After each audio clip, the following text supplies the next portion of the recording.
Spending 12 months living and working in Antarctica would hold little appeal for many of us, but that's exactly what one young Victorian woman's about to do. Also, some firelighters, because it could get a bit chilly in the old igloo. Ladies and gentlemen, could you please welcome Rachael Robertson. To be chosen by the Australian government to lead an expedition to Antarctica was a real honour. What I know now that I didn't know then, they don't have an interview for the role of station leader. They have a week-long boot camp. It was here at our fire training in Hobart before we'd even left for Antarctica. And we're on our hands and knees in this smoke-filled shipping container. And it was real smoke, real flames, pitch black. We had to crawl through the dark with an oxygen tank on our back and breathing apparatus. And I honestly just wanted to get up and run away right there and then.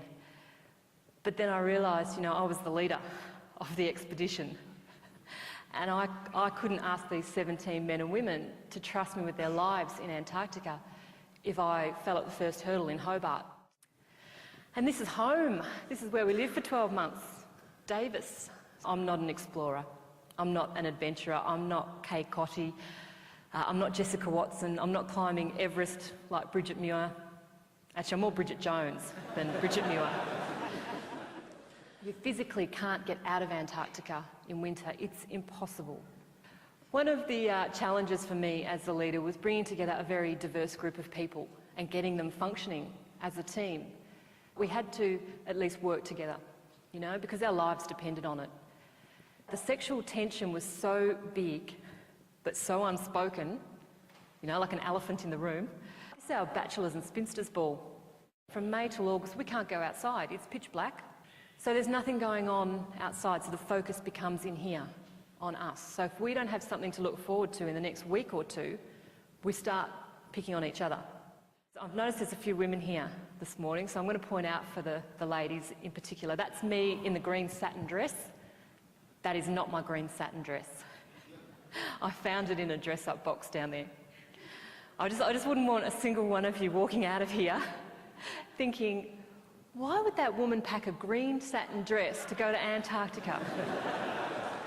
But it really came home to me that my behaviour was being scrutinised in a way that I hadn't even imagined, hadn't even entered my head.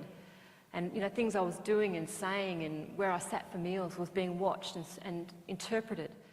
We had a plane crash in December, and a bolt sheared off the nose landing gear of the Casa 212 and stranded 4 of my people 500 kilometres away on a glacier.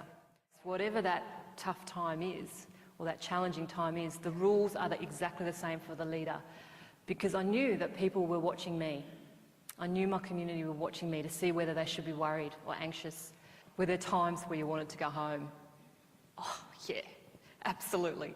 I'm sure there were times we all wanted to go home. But one of the ways that I built up my own resilience was to focus on the things I had rather than the things I'd given up. Yeah, but the women of Antarctica have a saying that the odds are good, but the goods are odd. So I will leave you on that note. Thank you very much for having me, and please enjoy the rest of your conference. Thank you.